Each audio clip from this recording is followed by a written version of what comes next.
when you relax through, you can push right through the challenge, just like you did. So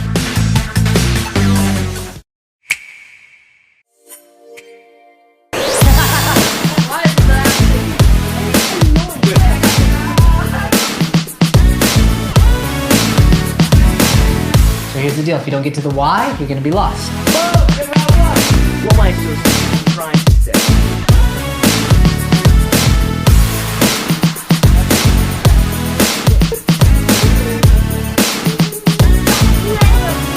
Wait.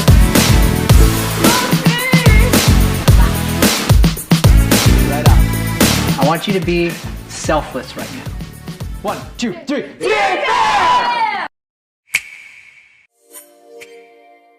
I tried to explain.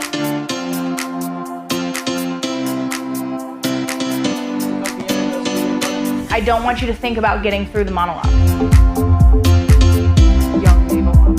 Yes! Let's go!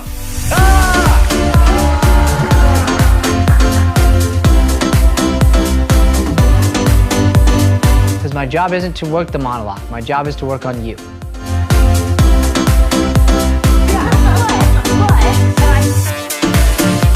It's not about how many classes are on the resume. It's about your work ethic and persistence.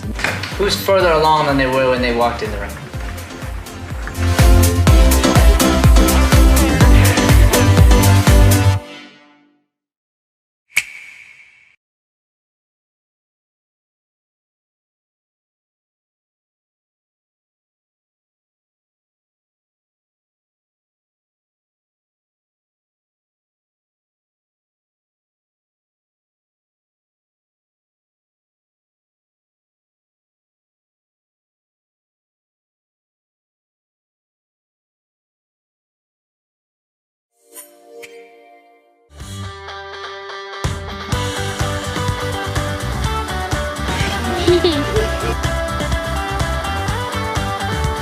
Agreeing is so good, it's so important, a foundational element of improv.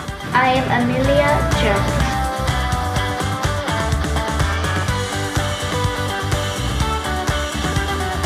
If we agree and don't add something, then we have nothing to build on. Well, I'm thinking about firing you. Please don't do that.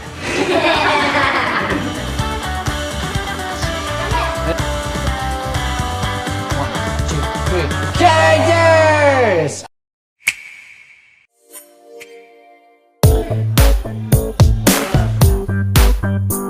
So you gotta find ways to let your teammate help you through that.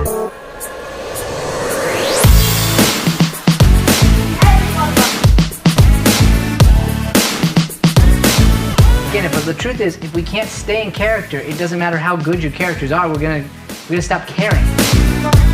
I love you. You get a play title. There it is!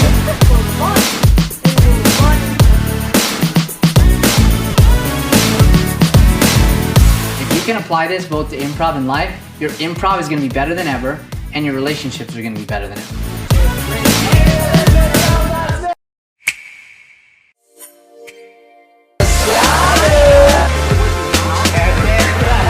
If it's not natural, don't do it until it is natural.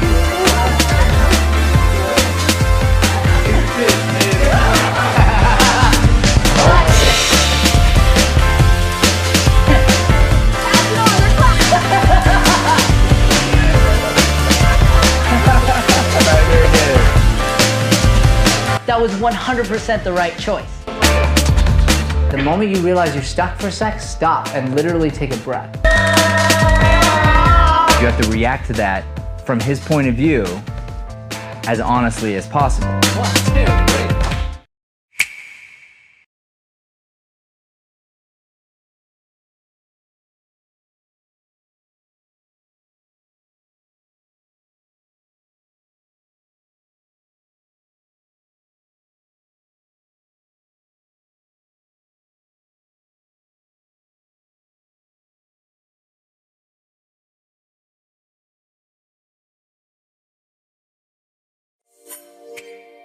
Brian officiates weddings. That's kind of like something that he does. What's your track record?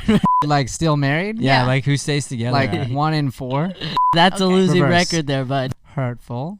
So I just got back in town late last night. How was the studio for a week without the old MD? It was great. It was so amazing. Like nobody is really thinking about you at all. You should be filming stuff every single day. And you should be auditioning for yourself at your house, scheduling something in to better yourself in some way.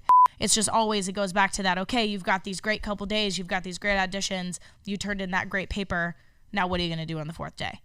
Can I please end the podcast? Yes. All right, we'd like to give everyone a big bear hug here on Valentine's Day. Oh, wow, that was just... That is the end of our podcast. Thank you for listening. Happy Valentine's Day. We've got a guest here today, and he's cute. He's a cute boy, I'd say. Jared, welcome to the podcast. Thank you. Open up the chest. Oh, just flex those pectorals.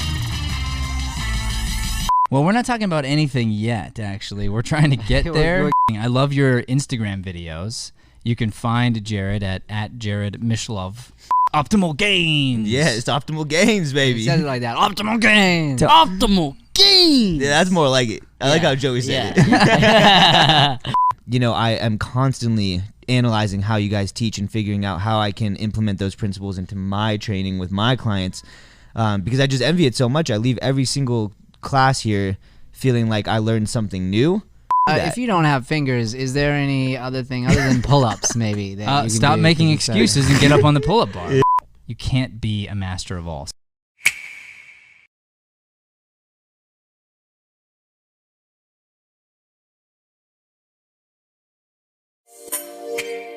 You want to hear an extraordinary story? Yeah. So there's this young man, he's in our acting classes, his name is Jonathan.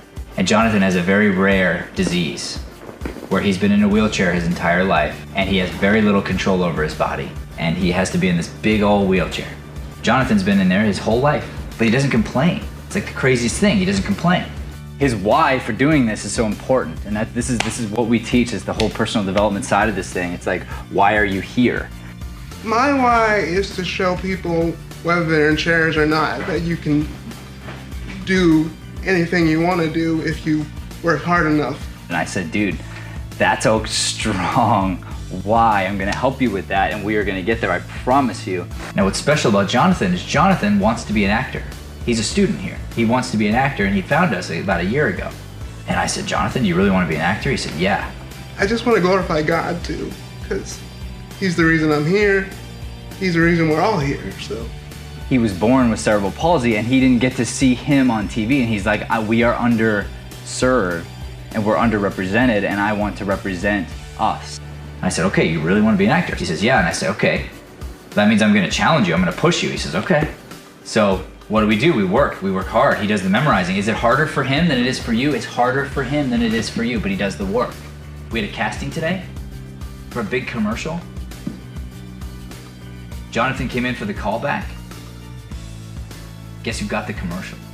Jonathan. I know, and I cannot wait to tell Jonathan today in class that he landed the job.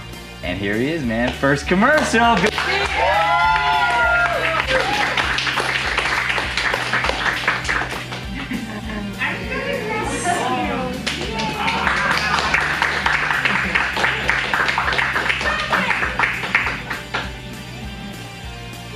All right, now, keep working hard. Yeah.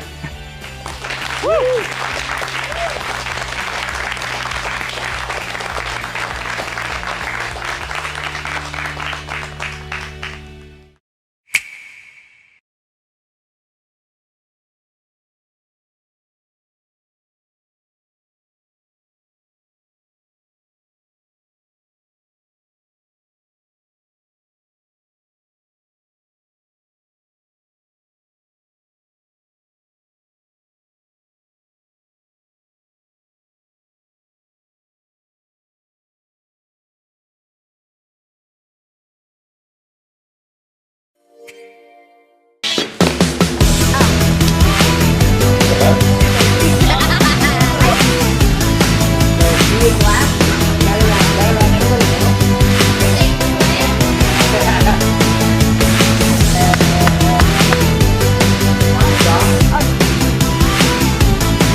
When you relax through, you can push right through the challenge, just like you did. So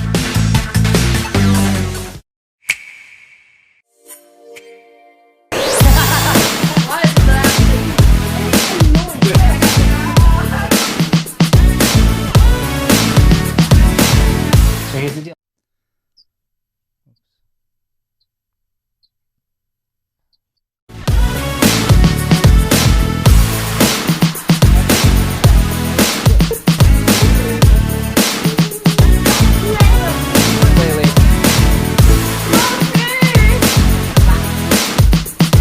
Right up. I want you to be selfless right now. 1, 2, 3.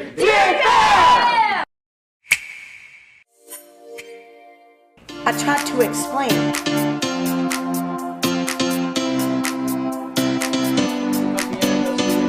I don't want you to think about getting through the monologue. Yes. Let's go!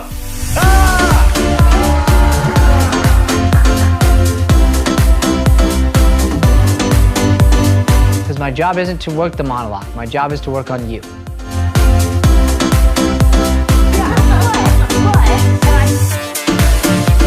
It's not about how many classes are on the resume. It's about your work ethic and persistence.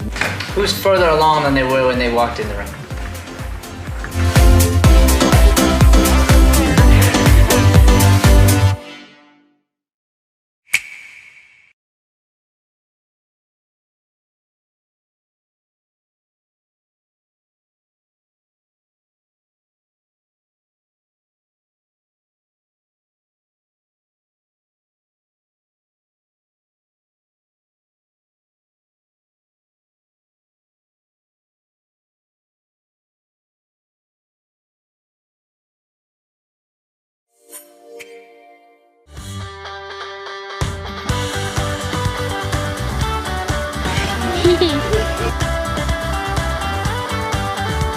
Agreeing is so good, it's so important, a foundational element of improv.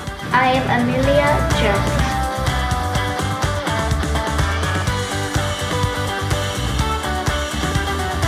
If we agree and don't add something, then we have nothing to build on. Well, I'm thinking about firing you. Please don't do that.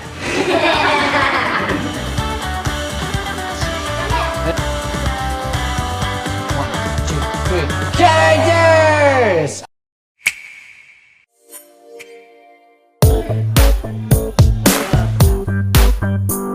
So you gotta find ways to let your teammate help you through that.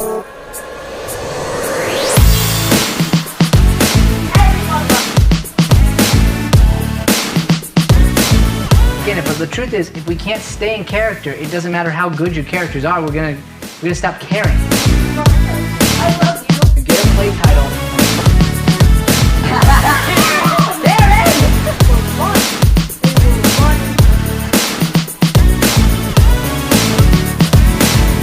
If you can apply this both to improv and life, your improv is gonna be better than ever, and your relationships are gonna be better than ever.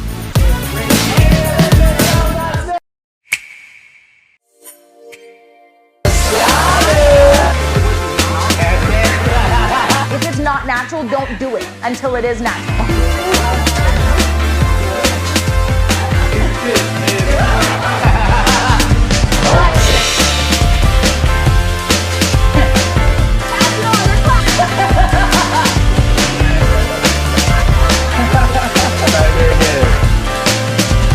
That was 100% the right choice. Okay, good morning, everybody. Welcome to Mornings with Matt. Today we have got Ariella on the show. Welcome, Ariella. Thank you for having me. I'm so excited to be on with you and talking this morning. Absolutely, me too. It looks nice and chirpy over there. Yeah, it is. I woke up really early and it was just like there was this bird outside my window all night. Really? And apparently, yeah. Huh. And now it's up in the sky and making noise still. Did you see the bird at night or just hear the bird? No, I just heard it. That's got to be some kind of sign, I think. I know, isn't it weird? Yeah, I think that's a good thing. Birds are definitely good. What do you think it means? I don't know. We should think about it. So if there's a bird outside your room all night, what does that mean? A portion of the night. Well, it wasn't all night. It left at one point. I think so, yeah. I woke up around, and another thing, I woke up at every hour and a half. So I went to sleep at 12. I woke up at like 1:45. Oh, it just flew down really low. Okay. You see? I woke up at This is a thing. I woke up at 1:45. I woke up at 2:30. And then I woke up at like 4:09. And then I woke up at 5. And like 5 is when my alarm went off. So what'd you do every time you woke up? I was just like, okay, I have until 5. So I think maybe you were just hoping not to miss your morning? Yeah. Interesting. Yeah. Interesting. And honestly, like, I've been sleeping through my alarms a lot lately. Yeah. So I had to like change the song like today. So it was like really like jolting almost, but it didn't like trigger me. Yeah. It's like this weird in between. Yeah, yeah. What'd you choose? I chose Rough Justice by the Rolling Stones. Okay. They're my favorite band. So it's rough enough, but doesn't throw off your day. Yeah. I like it. All right, so I think we have some acting questions today, right? Or at least one? Yes. Let's talk about that. Yeah, my question was, how do you become your character? So for me, the 50 questions doesn't really do too much. I mean, of course, it does give me information, but I don't really know what to do with it. And I see my characters as a version of myself. So sometimes when I'm thinking about or doing the script analysis, sometimes it harms me because I feel like I'm limiting it to myself, and I'm not like expanding beyond like what their thoughts are, not necessarily what mine were in that sense. You know what I mean? Yeah, for sure. We got Brian here on the show too. Say hi, Brian. Hello. Hi, Ariella. Hi, Brian. You won't be able to see Brian, but you can hear him, so he might pipe in here a little bit on the character question. Okay. So first of all, the 50 questions are what I believe to be a starting point. So it doesn't mean that you're done once you've answered all the questions, and you should be coming up with more questions, as many as you could think of. And then be willing to constantly adapt those questions or the answers to those questions until you find it. And even when you do, it's still going to be a process. Like, it will be this never-ending process. That's first and foremost. The second part of your question was about you being the character, and is that limiting? And I don't believe it is. I think that you're going to be a part of every character you play, always. So now, having said that, maybe you need to believe more what the character's going through. So that might help you to do some short stories. That's what I like to do. So rather than just answering the question, so let me ask you this. What is your character's... what's your character's name? Stephanie. Stephanie. So what is Stephanie's relationship with her father? Well, her parents got divorced, and her father lives in Long Island, New York, and they kind of have a good relationship. Like, they'll call and he'll offer advice, but he wasn't like 100% in. He wasn't that type of dad. He's just kind of there floating about. Is that in the play? No. So you made that part up. Yeah. All right. So how'd you get to there? Well, I was thinking about how Stephanie became the way she is because of her relationship with Greg and why she kind of felt so insecure. And I made the choice that her parents got divorced when she was young, and she was moved across the country, and she was separated, and her mom was kind of crazy and didn't give her the attention, whatever. And she jumped from husband to husband. And again, her father was there, but he wasn't really there. So that's kind of how I decided how she goes into relationships through her childhood trauma. What does her dad look like? Maybe not sure yet. That's okay. Think about then So these would be questions where you could go deeper. So I just picked the first thing. So you've definitely thought about it. That's great. So now you want to think to yourself, if I feel like we need to expand on that, I'm going to ask myself more specific questions. For instance, what does he look like? What's his build? What's his job? Let me write out a story of the last time we spoke. Let me write out a story of when he left, and whether or not I was forced or I chose to live with mom or live with dad, and how that went down. Let me describe some of his girlfriends that he's had since he left mom, and how I feel about that, and which one was my favorite that he dumped, and then how that scarred me, and how much do I like or dislike the one he's got right now, and all those things, all those little details. And that's just one question that you can continue to dive deeper and deeper and deeper into this one thing. So on the 50 question sheet, it just says, you know, what's your relationship with your parents or something like that.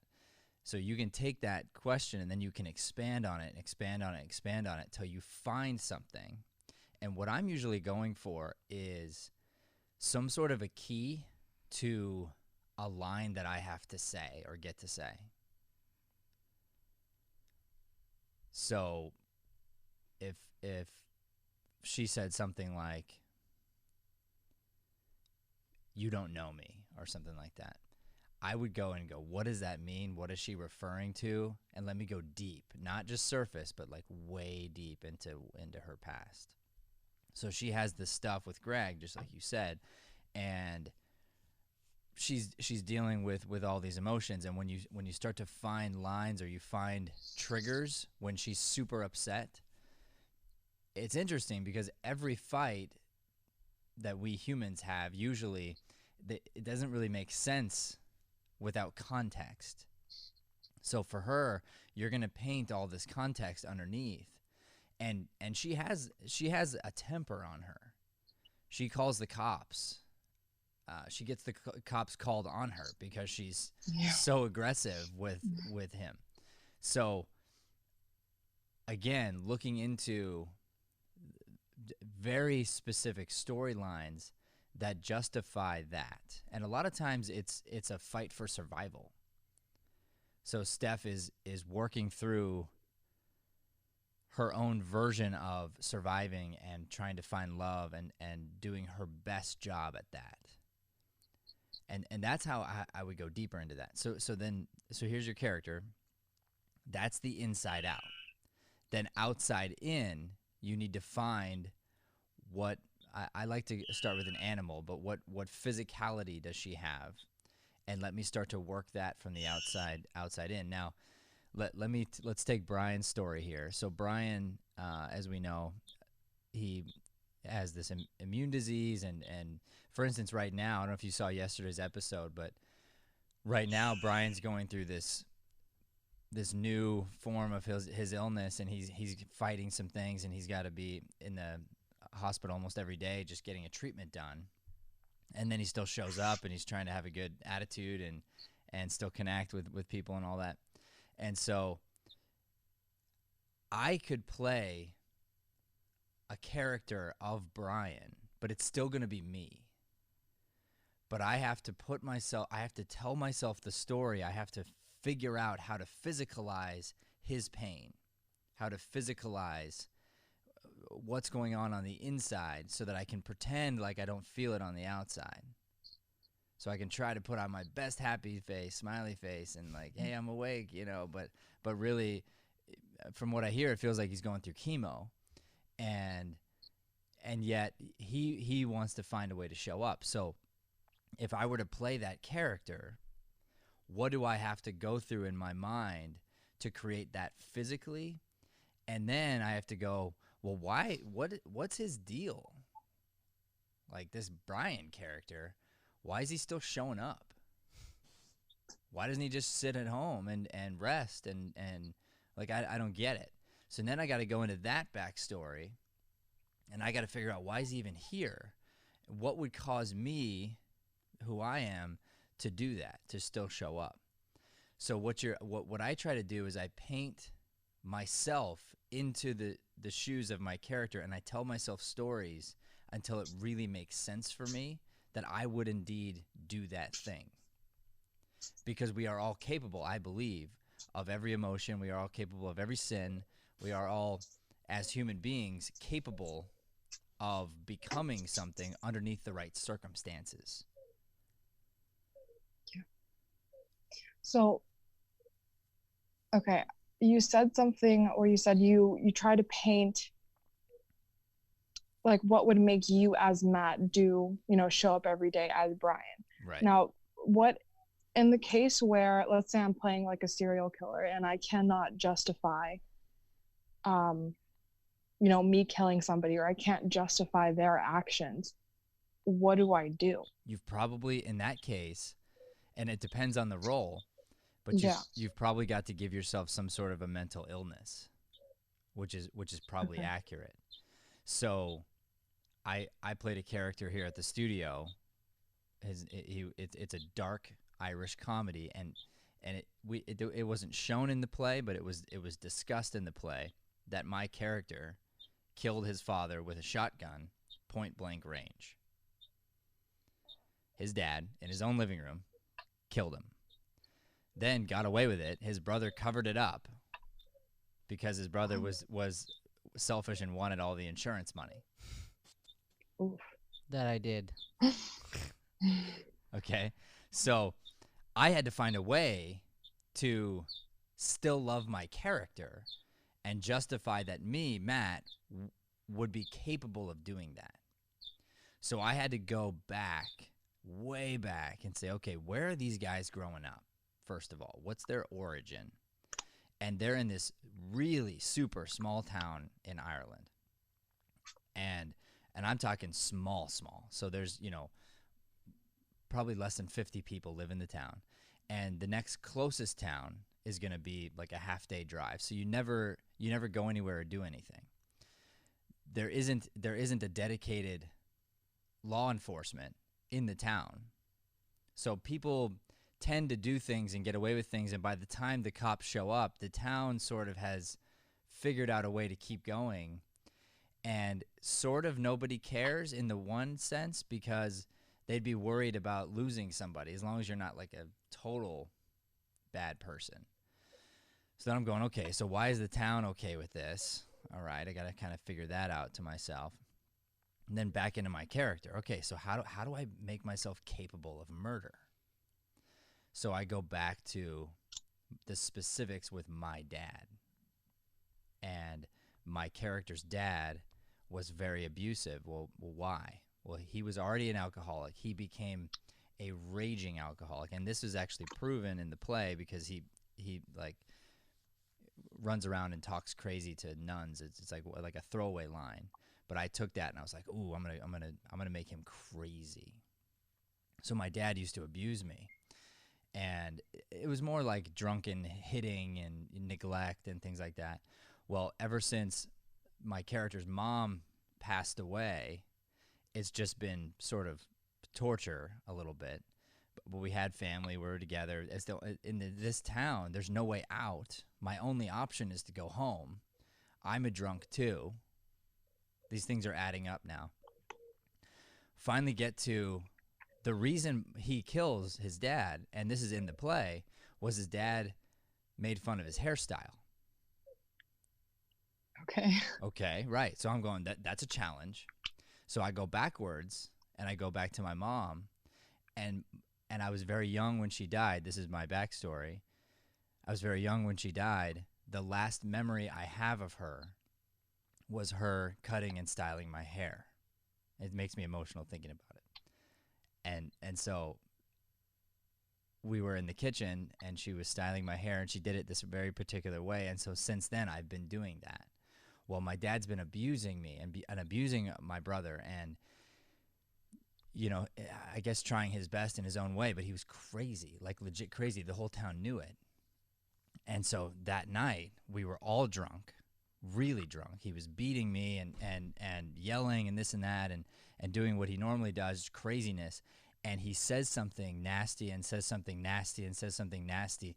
And finally, he says something about my hair, which was him saying something about my mother. And I just, in a fit of rage and drunk and not thinking, just grabbed the gun and did it. And when I wrap my mind around that backstory, Matt Deering's capable of that. Under all those circumstances, because I don't know this world. This world doesn't exist for me. If I pick myself up and put myself in that character's shoes, he doesn't know my parents. He only knows that life from the very beginning. So if I add up all those things, I'm going, yeah, that could happen if I wasn't in the right state of mind, and this happened, and this happened, and this happened, and this happened, and finally here's the straw that broke the camel's back. That could happen. And that's what fueled my character, fueled that moment. And when it comes up and someone says you did that, my character has no problem saying, that's right, I did. And I do it again. And it made him scary, and it made him funny, and it was like, but that was my work to figure out, how do I get me to the place where I could do this and not hate myself. Because I gotta love my character. I have to understand where my character comes from, because my character knows not what he does. Okay, so what if the character hates themselves? How would you, because you just said you have to love your character. Oh, never mind. I think I figured that out as I was asking it. Yeah. You got a take on this, Bry Guy? Yeah, my thing about the 50, I used to have a lot of trouble with this also, and I think you hit it really well in that you go really down deep into understanding. We talk about it a lot, the character's why, like what led them to where they are. But then I think, Ariella, the other thing is being willing to continue to dive deep into adapting as you're making discoveries. I think when I pulled up 50 questions, like I'd write it all out, and then we would start rehearsing, or we'd start doing something, and immediately things would start changing. Mm-hmm. So we go into animal, which is outside 50 questions, but very close. And we originally had my character as a donkey, and that's because he was slow and sort of like sluggish and kind of there but not, and it fit, but it wasn't perfect. And then as we kept making discoveries, Matt sat us down and we went through and like really dove into animals and ended up finding out he was an elephant. And so in the same way, I think with character questions, you're really trying to just get into, like what you're saying, Ariella, get into the headspace of that character, because everybody has a reason for doing the things that they're doing. They have a history behind them that's led them to be capable of doing it. And so it's really about helping you discover what that might be. Does that make sense? Yeah, it does. It does. Thank you, Brian. Of course. What else you got for me, Ariella? How's the rehearsal going? It's going. The pacing is definitely a challenge, but Joey's been really gracious with me, so it's progressing. So all these plays, this is interesting. We are attempting the very first Deering Acting Studio Masterclass virtually. Yeah. And I think everybody's sad about that. You can't not be, because there's the magic that happens in the room, right? Mm. And I just was like, because there was the option of not doing it, of postponing or whatever, and I'm like, here's the problem. We don't know when this thing ends necessarily, and I firmly believe in there's no excuse. I don't care. So now I'm going like, okay, dang, and I'll tell you the truth, Ariella, I'm a little nervous to teach because I've never taught in this format. And I'm telling you, you know how I am. I'm promising this class is going to be the best it's ever been. I'm laying that on the line. So I'm legit nervous as a teacher going, okay, I got to figure out this new formula and go, okay, how is this special? So what I'm asking myself is, the first question was, how do I make sure that every student is taken care of and feels like they got 10x value? So that was the very first thing. I'm like, let me just knock that off and just say, I'm going to give everybody a free private lesson with me. camera's rolling, every angle's perfect, you know, we light it up. So you got that. So that's like, boom, taken care of. Your money's done. Okay, cool. Now the time investment, which is more valuable. How do we make this thing feel like an experience? And so I'm wrestling with this, and I'm still wrestling with it, truthfully, because I'll be like right up until the day trying to refine the idea. But the point is, I started thinking to myself, what if this playwright lived in our world, and this is the only world that playwright knew? Was this idea of social distancing. Like, what if that just was the way it was? Ooh, okay. Okay, so this playwright, essentially, would still have this story inside them, would still need to tell the story. So what is, and this goes back to a really good question, is what is the actual essence of the story? What is the core? What is the playwright trying to teach the world? And if you get that and you go, okay, how do I take that idea and just make slight alterations and do this thing on my phone, do this thing right here because I have to? And I think to myself, if that were the case, how would the playwright have written this play in that way? That's the first question I asked myself.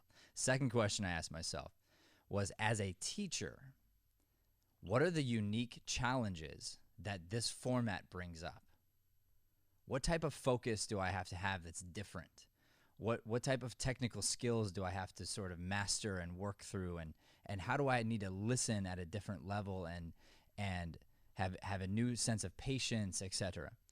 So by asking myself that question, instead of going, okay, let's get through this, by figuring out what are the unique challenges that are actually going to make me stronger and better when I'm not up against the same thing. Now all of a sudden it's sort of, I consider it like training wheels or weights, I guess, around my ankles. So then you put me back in the classroom, back to the setting that I'm used to, and hopefully I will have jumped and progressed forward. Well, that's what I want all the students to ask themselves as well. What are the unique challenges? What are the things that make this way harder? And how do I capitalize on that? How do I, and let's be honest with ourselves. Do we think that coronavirus or no, that our society is moving toward more video auditions? Yeah. More video table reads? Yeah. Do I think I'm going to land gigs that way? Yeah. Will I land an agent? Yeah. Do I need to know this skill? Very much so. So much like us with our online courses, we have, because of our attitude, Ariella, no joke, the Deering Acting Studio has progressed probably 2 years worth of technological advances in about 2.5 weeks. Wow. The birds are chirping. See, we've got lights set up differently. We went back into storage. We pulled out old equipment, and where everything's like, you should see this place. It feels and looks like a TV studio, but it's taken sometimes 16-hour days to recreate the thing, because I'm going like, how do we create an experience here? And we kept failing and failing and failing. And our version of failing, like we finished the kids class the other day, and I was going, oh, that was brutal, you know, because I'm used to our standards. Well, there was a new student in the class from another state, and they reach out and they're like, that was amazing. That was the best class. Like, we're so looking forward to next week. Can't wait. Like, they were so excited, and I was ready to just give them like the farm, you know. But the idea was, you know, our low are other people's high. That's why we don't compare ourselves to other studios. We just can't. We have to compare ourselves to yesterday. That's the only thing. So that's the mindset. If you can grab that mindset, and I'm going to tell you right now, I don't know how your scene in particular is going to work out. Like you talked about the pacing. That pacing is going to be really hard over the phone. Really hard. I get that. So now, how do I get that idea across?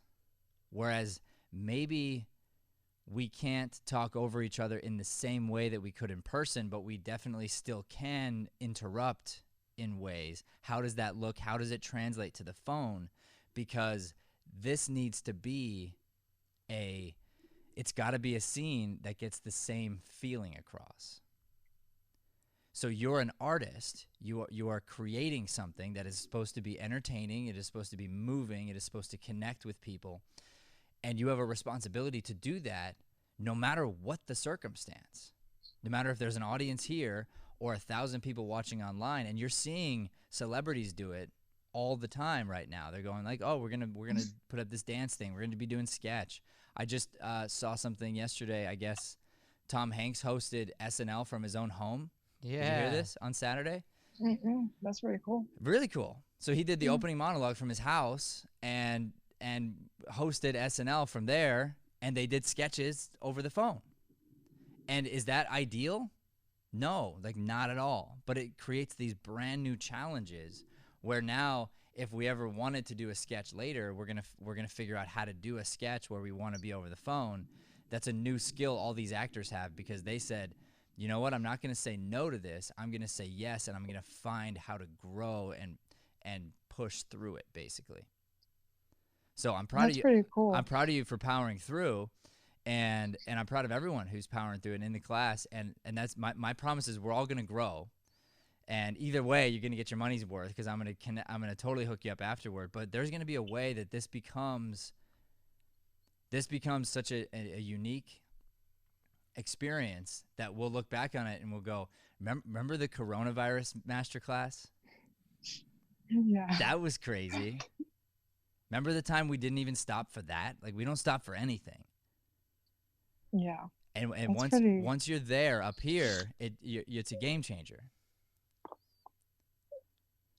That's really inspirational, Matt, because honestly, like, I'm going to be honest with you. I have been struggling a lot with that mindset lately, because like the fire that's usually in my belly has definitely gone down, and I'm struggling. It's like a new version of discipline, because I already conquered that when I had like my normal life, but now I have my own schedule, and it's just a different version of that. So you just inspired me again, and it's igniting. So thank you. Yes, good. And take this with you, because the fire for me multiplied. Oh. When this happened, gave myself the brief moment of fear, and it's there constantly, but let myself indulge in that fear for a second. Let myself indulge in a little bit of the sadness and a little bit of this, a little bit of that. But then I looked at it and I said, okay, logically, do I think this is going to last forever? I don't. It feels like it, but logically, do I think it will? No. I'm going, okay. So what does that mean? I started a reverse countdown in my mind. Now in my mind, I'm going, let's say this is 30 days or 60 days. I only have 60 days. I only have 30 days to level up.